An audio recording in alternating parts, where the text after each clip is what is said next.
ketika langit terbelah dalam tidur Anda, dan bumi seakan memuntahkan segala isinya dalam sebuah orkestrasi kehancuran yang total, Anda tidak sedang menyaksikan sebuah prediksi masa depan, melainkan sedang menatap cermin retak dari jiwa Anda sendiri yang menjerit meminta pelepasan.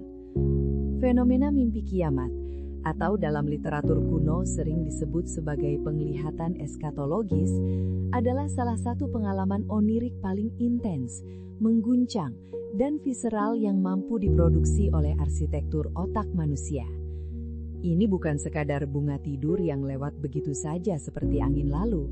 Ini adalah sebuah dentuman besar di ruang bawah sadar, sebuah the bone hook yang menancap tepat di pusat ketakutan eksistensial manusia. Bayangkan momen itu kembali, gedung-gedung runtuh, gelombang laut yang menyapu cakrawala, atau api yang melahap peradaban. Rasakan kembali debaran jantung yang memburu saat Anda terbangun dengan keringat dingin, menyadari bahwa dunia fisik masih utuh, namun ada sesuatu di dalam diri Anda yang telah luluh lantak. Mimpi ini hadir tanpa permisi, merobek kenyamanan rutinitas harian Anda, dan memaksa Anda berdiri telanjang di hadapan kehampaan. Pertanyaan mendasar yang harus kita ajukan bukanlah kapan dunia akan berakhir, melainkan sebuah interogasi menohok terhadap struktur batin Anda sendiri. Bagian mana dari diri Anda yang sudah terlalu busuk, terlalu usang, dan terlalu kaku yang kini sedang dihancurkan paksa oleh semesta batin Anda agar kehidupan baru bisa tumbuh? Apakah Anda sedang berduka atas kematian dunia? Ataukah Anda sebenarnya sedang ketakutan menyaksikan runtuhnya topeng ego yang selama ini Anda banggakan di hadapan manusia lain? Menelusuri lorong waktu ke dalam hazanah kearifan ilmu Titen Nusantara dan Primbon Jawa, mimpi mengenai kiamat atau pralaya menduduki hierarki yang paradoksal. Ia mengerikan secara visual, namun mulia secara maknawi.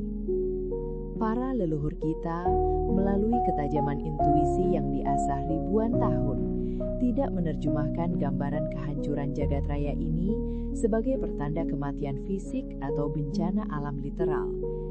Dalam klasifikasi sasmita gaib, mimpi kiamat seringkali dikategorikan sebagai wahyu keprabon atau sebuah isyarat akan datangnya kemuliaan besar yang didahului oleh kekacauan besar. Filosofi Jawa memegang teguh prinsip cakra manggilingan, roda kehidupan yang berputar, di mana kehancuran adalah syarat mutlak bagi penciptaan kembali. Seperti halnya petani yang harus membakar jerami sisa panen, memusnahkan yang lama untuk menyuburkan tanah bagi benih yang baru, mimpi ini adalah manifestasi dari hukum alam tersebut. Leluhur kita memahami bahwa jika seseorang memimpikan matahari jatuh, gunung meletus, atau langit runtuh, itu adalah tanda bahwa lakon atau peran yang sedang dimainkan orang tersebut di panggung kehidupan duniawi akan segera berganti secara drastis. Ini adalah transisi status, perpindahan nasib dari keterpurukan menuju kejayaan, atau sebaliknya, peringatan keras dari sedulur papat limo pancer bahwa tatanan hidup yang sedang dijalani sudah tidak lagi selaras dengan hukum kesemestaan. Mimpi ini adalah undangan paksa dari leluhur untuk melakukan ruatan diri, membersihkan sengkala atau energi negatif yang melekat, karena wadah yang kotor harus dihancurkan dan dibentuk ulang sebelum dapat menerima berkah yang lebih besar. Jadi, dalam kacamata tradisi, Anda tidak sedang dihukum, Anda sedang ditempa. Beranjak ke lapisan psikologi kedalaman, fenomena ini dapat kita bedah menggunakan pisau analisis Carl Gustav Jung mengenai arketipe kiamat dan konsep collective unconscious. Dalam perspektif psikologis, dunia dalam mimpi Anda bukanlah planet bumi secara geologis, melainkan representasi dari Weltanschauung atau pandangan dunia pribadi Anda. Struktur realitas yang Anda bangun, karier, hubungan, keyakinan, identitas diri, itulah dunia yang sedang kiamat. Otak manusia modern yang terobsesi dengan kontrol, struktur, dan kepastian seringkali menekan kecemasan dan konflik internal ke dalam bayang-bayang atau shadow. Ketika tekanan dari konflik yang tidak terselesaikan ini, baik itu trauma masa kecil, ketidakpuasan hidup, atau potensi diri yang terkubur, mencapai titik didih, mekanisme pertahanan ego tidak lagi mampu membendungnya. Akibatnya, alam bawah sadar meledakkan bendungan tersebut melalui citra apokaliptik. Mimpi kiamat adalah simbolisasi dari ego death atau kematian ego. Ini adalah mekanisme otak untuk memberitahu bahwa cara Anda memandang masalah, cara Anda berinteraksi dengan orang lain, dan cara Anda mendefinisikan diri sendiri sudah tidak lagi valid atau fungsional. Anda sedang mengalami krisis transformasi yang masif. Ketakutan yang Anda rasakan dalam mimpi adalah resistensi ego Anda yang tidak ingin kehilangan kendali. Namun, psikologi menegaskan bahwa neurosis dan penderitaan mental justru muncul ketika kita menolak kiamat kecil ini.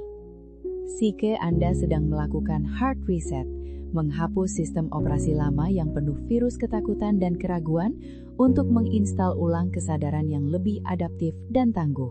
Sintesis antara logika spiritual Nusantara dan analisis psikologis Barat ini bermuara pada satu titik temu yang presisi. Kehancuran adalah gerbang transformasi. Pesan langit yang tersirat dalam mitos dan pesan batin yang terungkap dalam psikologi sepakat bahwa mimpi kiamat adalah sebuah ultimatum untuk berubah. Tidak ada ruang untuk negosiasi.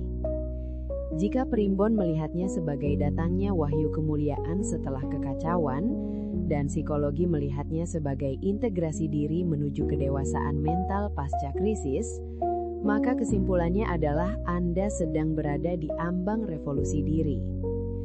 Solusi untuk menyikapi mimpi ini bukanlah dengan mencari jimat penolak bala atau paranoid membaca berita bencana alam, melainkan dengan duduk hening dan melakukan introspeksi radikal. Tanyakan pada diri Anda, apa yang harus saya akhiri hari ini? Kebiasaan buruk apa yang harus kiamat? Hubungan toksik mana yang harus runtuh? Identitas palsu mana yang harus saya kubur? Jangan lari dari reruntuhan dalam mimpi itu. Berdirilah di tengahnya. Terimalah bahwa fase hidup Anda yang lama telah selesai. Semesta memberikan privilege berupa mimpi ini agar Anda bersiap menyambut fajar baru, bukan untuk membuat Anda mati dalam kecemasan. Ini adalah panggilan untuk menjadi phoenix yang bangkit dari abu, bukan menjadi korban yang tertimbun puing sejarah. Kini, saat kita menutup pembahasan ini, biarkan napas Anda melambat dan detak jantung Anda kembali pada irama yang tenang. Sadarilah bahwa kiamat dalam tidur hanyalah bayang-bayang panjang dari cahaya terang yang akan segera terbit dalam hidup Anda. Segala sesuatu yang memiliki permulaan pasti memiliki akhir, dan segala sesuatu yang berakhir adalah awal dari sesuatu yang belum pernah Anda bayangkan sebelumnya. Jadikan mimpi ini sebagai kompas, bukan sebagai jangkar yang menenggelamkan. Saat nanti Anda memejamkan mata kembali, izinkan kegelapan malam memeluk Anda bukan sebagai ancaman, melainkan sebagai rahim istirahat yang mendamaikan. Tidurlah dengan kesadaran bahwa esok pagi, ketika Anda membuka mata, Anda adalah manusia baru yang telah selamat dari akhir dunia, siap untuk membangun peradaban diri yang lebih agung. Selamat malam, dan selamat menyelami kedalaman diri. Jangan lupa like dan subscribe channel ini. Sampai bertemu di mimpi selanjutnya.